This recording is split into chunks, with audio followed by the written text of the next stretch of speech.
अब आपको बताते हैं कि डोनाल्ड ट्रंप का दावा क्या है, इस दावे की सच्चाई ईरान किस तरह से खोल रहा है, तो आपको बातें बताएंगे। पहले आप सुनिए कि डोनाल्ड ट्रंप का दावा क्या है। अमेरिकी सदर डोनाल्ड ट्रंप ने यह कहा कि किसी भी अमन मुआहदे के तहत अमेरिका और ईरान मुश्तरका तौर पर यानी जॉइंटली तेहरान की एटमी तंसीबात से यूरेनियम निकालेंगे, जिसके बाद ये मवाद यानी ये जो न्यूक्लियर अफजूदगी होती है, जो सैचुरेशन होता है, ये मवाद अमरीकी सरजमीन पर मुंतकिल किया जाएगा। कहां ले आया जाएगा? अमरीकी सरजमीन पर ले आया जाएगा।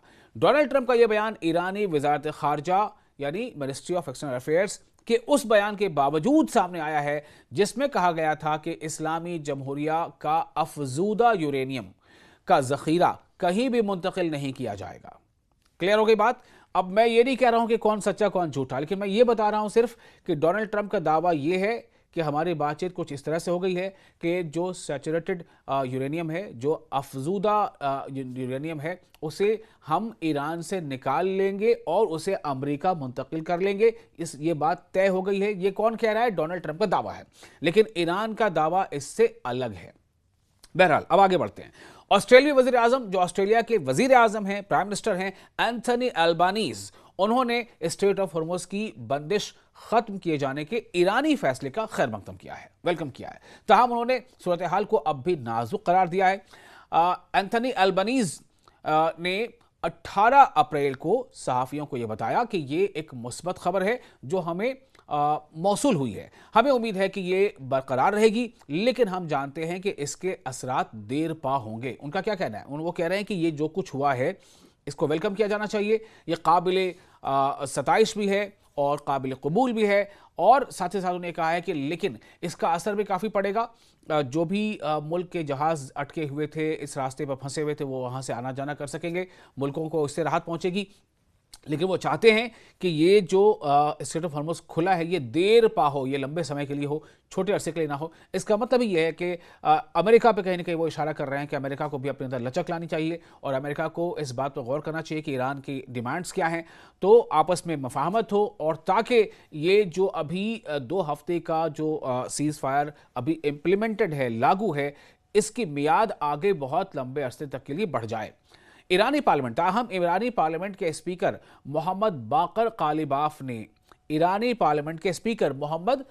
कालिबाफ ने हफ्ते के रोज, हफ्ता कहते हैं सनीचर को, ठीक है, सैटरडे, तो ईरान के स्पीकर जो हैं, वहां के पार्लियामेंट के स्पीकर मोहम्मद बाकर कालिबाफ ने हफ्ते के रोज यानी सैटरडे को कहा कि अगर अमेरिका ने ईरानी बंदरगाहों की नाकाबंदी जारी रखी, ध्यान से सुनिए क्या कहा बाकर कालिबाफ ने, कि अगर अमेरिका ने ईरानी बंदरगाहों की नाकाबंदी जारी रखी तो ईरान तज़वीराती अहमियत की हामिल आबनाए हुर्मुज़ को दोबारा बंद कर देगा।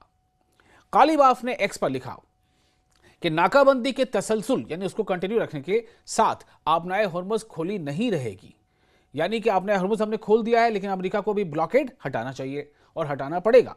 अगर आप ब्लॉकेड नहीं हटाओगे तो हम आबनाए हुर्मुज़ को फिर से बंद कर देंगे। उन्होंने मजीद कहा कि इस आबी गुजरगाह से, जो वाटरवे है, यहां से ईरान की इजाजत पर मुनहसर होगा यहां से गुजरना। कोई भी यहां से गुजरता है, कोई भी यहां से अगर गुजर कर आगे यहां से आना चाहता है, जाना चाहता है, उसके लिए इसकी वो किस पर डिपेंड करेगा? ईरान पे डिपेंड करेगा। अब एक और अहम बात आपको बताते हैं। जैसा मैंने आपको पहले बताया कि लेबनान एक अहम जो है एक पॉइंट है इस पूरे जंग बंदी का। लेबनान में चूंकि इसराइल लगातार हमले कर रहा था, एक तरफ इधर जब पहली दौर की बातचीत के लिए अमेरिका का और ईरान का डेलीगेशन इस्लामाबाद पहुंचा था, वहीं दूसरी तरफ इसराइल क्या कर रहा था? इसराइल जो है धुआंधार और जोरदार तरीके से लेबनान पर बमबारी कर रहा था। उसने 2-3 दिनों में इतनी बमबारी की, इसराइल की बमबारी का आलम यह था कि 10 मिनट के अंदर 150 से ज्यादा स्ट्राइक हुए थे, यानी बमों के हमले हुए थे 150 से ज्यादा, और इनमें अक्सर हमले जो है वो रिहायशी इलाकों में हुए थे और रिहायशियों को मजबूरन अपने घरों को छोड़कर निकलना पड़ा था। तब भी 3-4 दिन जो बमबारी हुई है उसमें मरने वालों की तादाद 2500 पहुंच गई। अब आप सोचें कि ये किस तरह का अमल है, किस तरह की यह कार्रवाई है। ये इसराइल कर रहा था, ये दुनिया देख रही है। इसलिए मैंने आपको अपने एक और वीडियो में ये बताया कि किस तरह से अब इसराइल का लंबे अरसे तक दोस्त मुल्क रहा जर्मनी, वो भी अब इसराइल से दूरी बना रहा है। इसका मैंने एक वीडियो और बनाया है, वो आप देख सकते हैं। तो बहरहाल मैं ये बता रहा था कि लेबनान कैसे अहम हो गया है। लेबनानी सदर जो है, जिनका नाम है जोसेफ ऑन, ये लेबनान के प्रेसिडेंट का नाम है। उन्होंने कहा है कि इसराइल हिजबुल्लाह जंग बंदी के निफाज के बाद, जंगबंदी जब नाफिज हो चुकी है, यानी सीज़फायर नाफिज हो चुकी है, उसके बाद उनका मुल्क मुस्तकिल मुआहिदों के लिए के एक नए मरहले की दहलीज पर है और अब वो किसी की जंगों का मैदान नहीं रहेगा। ये उन्होंने उम्मीद जाहिर की है। ये उम्मीद ही जाहिर कर सकते हैं, और क्या कर सकते हैं। ये लेबनान के सदर हैं, तो इन्होंने उम्मीद जाहिर की है कि ये जो जंगबंदी का मुआहिदा हुआ है, ये और ज़्यादा आगे अब बातचीत के लिए आगे बढ़ेगा। ऑन ने मजीद कहा है कि इसराइल के साथ बराह रास्त बातचीत कमज़ोरी की अलामत है, ना ही कोई समझौता। ठीक है, और ना तो ये कमज़ोरी की अलामत है और ना ही कोई समझौता है। मुज़ाकरात का मतलब किसी हक़ से दस्तबरदार होना और किसी उसूल पर सौदेबाजी करना, मुल्क की खुदमुख्तारी पर समझौता करना नहीं है। ये उन्होंने इस बात को बताया। इस बीच ये बता दें कि लेबनानी सरकारी मीडिया के मुताबिक इसराइल हिजबुल्लाह जंग में इसराइल लेबनान पर हमले करता है। लेबनान की सरकार या तो उसका जवाब उस तरह से देने के काबिल नहीं है, या वो उस तरह से देना नहीं चाहती, या उसकी उतनी सलाहियत नहीं है। तो लेबनान में एक रेजिस्टेंस फोर्स है जिसका नाम है हिजबुल्लाह, और ऐसा कहा जाता है कि हिजबुल्लाह को ईरान सपोर्ट करता है। ये ईरान मानता भी इस बात को। तो हिजबुल्लाह जो है वो जब इसराइल लेबनान पर हमले करता है, और हिजबुल्लाह जो भी उसकी ताकत है उससे वो उसका जवाब देता है, या इसराइली हमले के सामने एक दीवार बनकर खड़े होने की कोशिश करता है। तो हिजबुल्लाह जंग में, यानी इसराइल हिजबुल्लाह जंग में 10 रोज़ा जंगबंदी के आगाज़ के बावजूद, 10 रोज़ा हालांकि जंगबंदी हो चुकी है, उसके बावजूद जनूबी लेबनान में एक मोटरसाइकिल पर इसराइली हमले के नतीजे में एक शख्स हलाक हो गया। ये इसराइल की अपनी, अब क्या कह सकते हैं आप इसको, जो समझे, सीज़ फायर होता है, उसके बावजूद इसराइल जो है जंगबंदी के बावजूद वहाँ पर हमले करता है। इसराइल की मंशा ही कुछ और है। इसराइल अक्सर जो है वो, अब देखिए गज़ा में जो सीज़ फायर के बाद जो सीज़ फायर हुआ, जिसे गज़ा पीस अकॉर्ड नाम दिया गया था, उसके नफाज यानी सीज़ फायर लागू होने के बाद अब तक जो वहाँ से खबरें आई हैं कि तकरीबन 500 से ज़्यादा बार खिलाफ वर्जी इसराइल कर चुका है, और वहाँ पर गज़ा में उस जंगबंदी के बावजूद गज़ा में कईयों को की जानें ले ली हैं इसराइल ने अपने हमलों में। तो ये तमाम इस वक्त तमाम बड़ी खबरें हैं जो फिलहाल यहाँ पर आई हैं। और जैसा मैंने आपको बताया कि ईरानी फ़िज़ाई हदूद जुज़वी तौर पर खुल गई है, ये भी एक अहम इसका पड़ाव है। तो वो खबर आपको ये बता रहे हैं, वो ये है कि ईरान ने ये ऐलान किया है, सैटरडे को ऐलान किया था कि अपनी फ़िज़ाई हदूद का एक हिस्सा अपने पूरे एयर स्पेस का वो इंटरनेशनल फ्लाइट्स के लिए दोबारा खोल दिया है। ये ऐलान किया था, ये भी काफ़ी बड़ी बात है, जो उसके मशरक़ी इलाके से गुजरती हैं। ईरान का मशरक़ी इलाका यानी ईस्टर्न पार्ट, पूर्वी हिस्से से गुजरने वाली जो उसकी एयर स्पेस है ईरान की, उसके बारे में ईरान ने ये ऐलान किया कि हमने वो एयर स्पेस खोल दिया है। अब उससे होकर के परवाजें यानी फ़्लाइट्स गुजर सकती हैं किसी भी दूसरे देश की।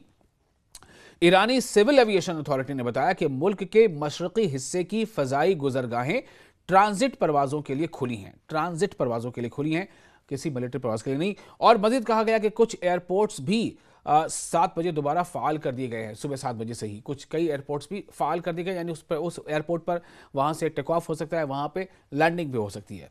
तो ये एक अच्छी अलामत है। ये तमाम चीज़ें चल रही हैं इन सब के बीच कि जब जो 2 हफ्ते का युद्ध विराम है वो अभी लागू है, उसके ख़त्म होने में 7-8 दिन बाकी रह गए हैं। और इधर इस्लामाबाद में जो बातचीत हुई थी उसके बाद दूसरे दौर की बातचीत के लिए लगातार कोशिशें चल रही हैं। पाकिस्तान के जो आर्मी चीफ हैं फील्ड मार्शल आसिम मुनीर, वो उनका ईरान दौरा हुआ। खबर ये थी कि ईरान में उन्होंने अरागची से मुलाकात की, उन्होंने बाकर कालिबाफ से मुलाकात की, और उसके बाद उनको वहाँ से सीधे अमेरिका जाना था, जो कि ईरान का क्या रिस्पांस उनको ब्रीफिंग करनी थी।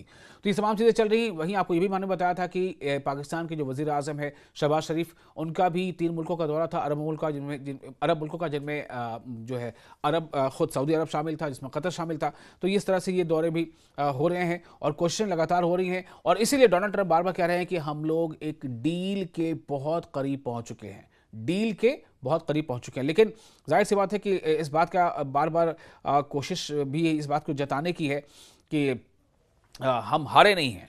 तो इसीलिए डोनाल्ड ट्रंप के अपने दावे हैं। डोनाल्ड ट्रंप कह रहे हैं कि ये तय हो गया है, या इस पर ईरान जो है वो राजी हो गया है कि जो सैचुरेटेड यूरेनियम है, जो अफजूदा यूरेनियम है, उसे ईरान से निकाल लिया जाएगा और उसे अमेरिका मुंतकिल किया जाएगा। लेकिन ईरान इसकी नफी कर रहा है, ईरान इसका खंडन कर रहा है, तरदीद कर रहा है। ईरान का कहना है ऐसी कोई बात नहीं है। ईरान ने यह भी कहा है कि डील जो होती है दो देशों के बीच, ऐसे दो देशों के बीच जो लड़ रहे हैं और एक दूसरे पर जोरदार हमले कर रहे हैं, तो इन दोनों में जब डील होती है तो इसमें सोशल मीडिया से बातें नहीं बनती।